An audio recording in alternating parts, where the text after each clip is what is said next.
On the second day of Christmas, my true love gave to me 2 turtle doves and a gardener and a pear tree.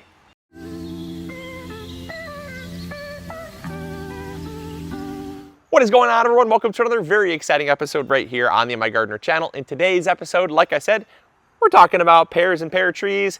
I am super excited about this because it's pear season, and if you know me, I love pear season.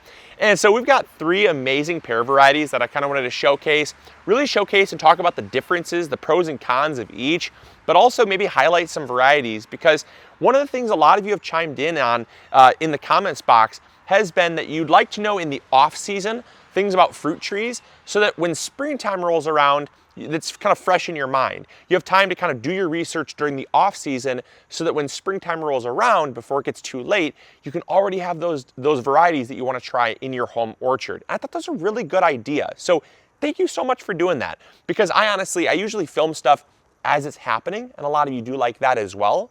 But when I talk about, planting a pear tree or an apple tree or whatever in my garden, that's usually the time that I'm doing it. And then by that time, it's too late for some people. So we're going to talk about pear varieties today. Hopefully you guys are going to enjoy it. And I know I am, because I'm going to get a chance to eat some pears. So the first pear that I want to talk about is the Summercrisp pear. Now, you'll probably notice it's pretty darn tall. What you'll also find kind of interesting is the fact that this tree is only 7 years old. This tree has just exploded in growth. Now, when we planted it, it was a 2-year-old seedling, or a sapling, I should say. And so when you plant a 2-year-old plant, you're kind of adding that on to the life. So it's technically 9 years old. But even at 9 years old, this thing is taller than my house. Incredible. The Summercrisp pear is one of the fastest growing cultivars of pear. So if you're looking for a really fast growing pear variety to kind of fill out your orchard, maybe give you some privacy, or just give you a lot of fruit, this is the one to go with.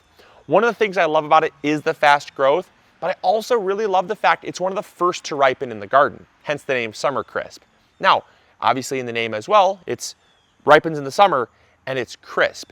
It's not a soft, mealy pear. So for someone like me that really likes a crunchy, crisp, almost like an apple pear, this is the variety you want to go with. The second thing I love about this tree is the flavor and the texture. So the flavor, unlike other pears, isn't muted and watery. It's in fact just a flavor bomb of pear. It has a little bit of tartness, almost like maybe like a Macintosh apple, but it's so delicious. And because there's so many on this tree, despite the fact it's a slightly smaller pear, the flavor makes up for it. The final thing, like I said, is the texture. If you're doing any type of cooking with pears, like you're canning pears, or let's say you are making a pear pie or something like that, this pear excels at that, because it doesn't turn really mushy, which is what a lot of people don't like about pear pie, is the pears just get really mushy. So give this pear a shot if you like it. Now, if there's any con to growing this variety, it's the simple fact that the pears fall off way too easy. In my experience, if the wind looks at you the wrong way and it's like a 1-mile-an-hour gust, you're gonna have pears on the ground.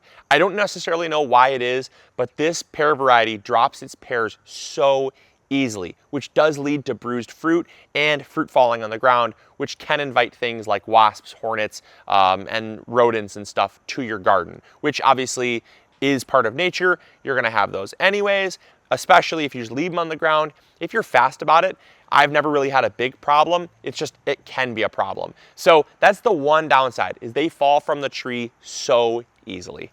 All right, the second pear we're talking about is the D'Anjou. Now, I love the D'Anjou because it's a middle season pear. It's not the first to ripen, it's not the last to ripen. We're talking like right kind of middle of August, end of August or so is when these start to ripen up. Now, the season is almost over, but there are some beautiful pears still on this tree. Check it out, look at that. Isn't that beautiful? Now, the really red color is what kind of highlights these as a showy pear. A lot of pears are kind of just yellow and they're very pretty, but that red is so striking on the D'Anjou. Now, it's also a very good table fare pear. What does that mean? Well, a table fare pear is one that is not very mealy, and that's why a lot of people put them in gift baskets. Not only are they very showy, but because they're not very mealy, makes them a wonderful pear for fresh eating. And so a lot of people will add them to gift baskets. And that's why they're also kind of on the street, or their nickname, their alias is the gift basket pear.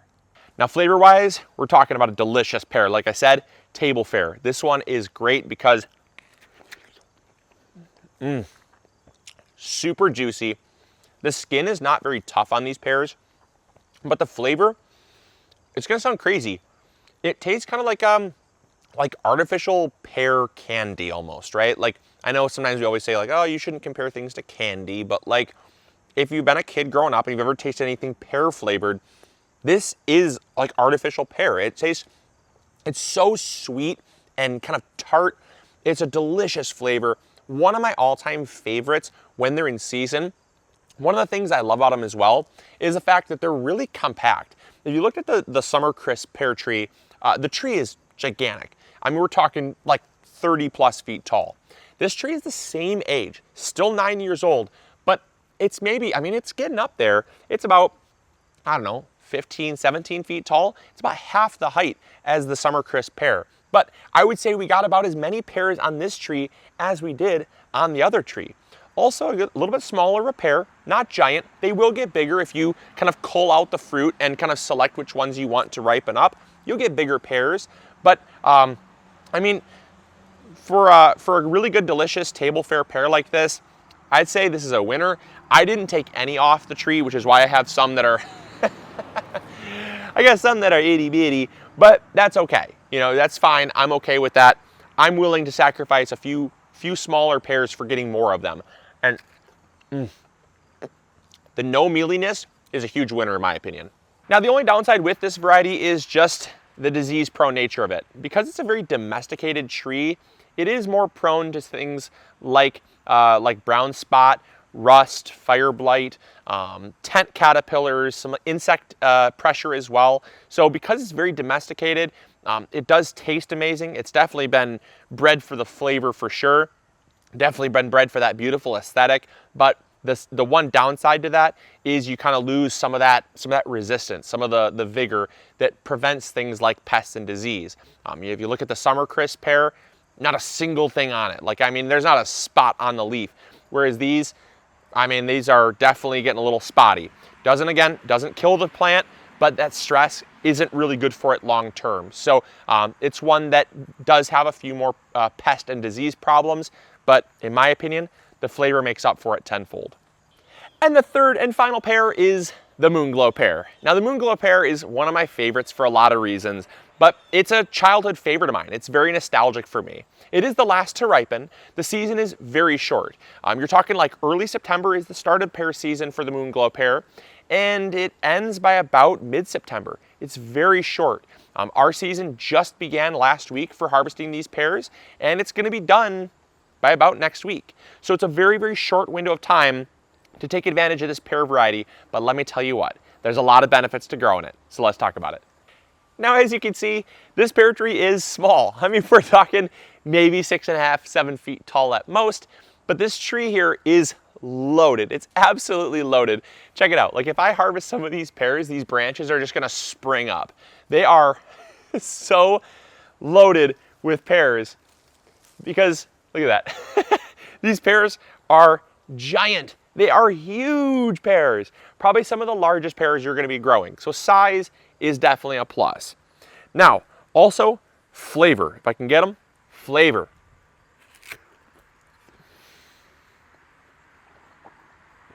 Number one. I don't care how short the season could be 1 day.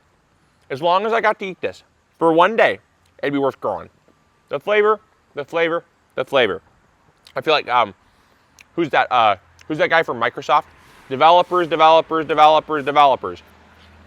flavor. So one of the things that makes this pear so incredible is just how juicy it is, but also how perfectly white the inside flesh is. I mean, don't let the kind of ugly, speckled, freckled skin deter you from trying this pear. It is like the crispest, juiciest pear ever. And you can also eat it when it gets softer as well. It just has a tendency to get a little bit mealy. All right, the next thing I love about this tree is just how slowly it grows. It really allows you to take care of the tree slowly, learning how to properly prune, you know, kind of seeing how it does in that area where you're planting it. it kind of just gives you an opportunity to kind of grow as a gardener with the tree. You see, this tree was 2 years old when we planted it, and it's on its third year here in the garden, so it's only 5 years old. Compare that to the 7-year-old Summercrisp. It doesn't really give you a chance to learn with the tree. That tree is just gonna grow whether you want it to or not, and if you don't know how to properly prune it or shape it up or things like that, it's gone. So this tree is a wonderful tree to learn on, and it also produces just, in my opinion, superior fruit.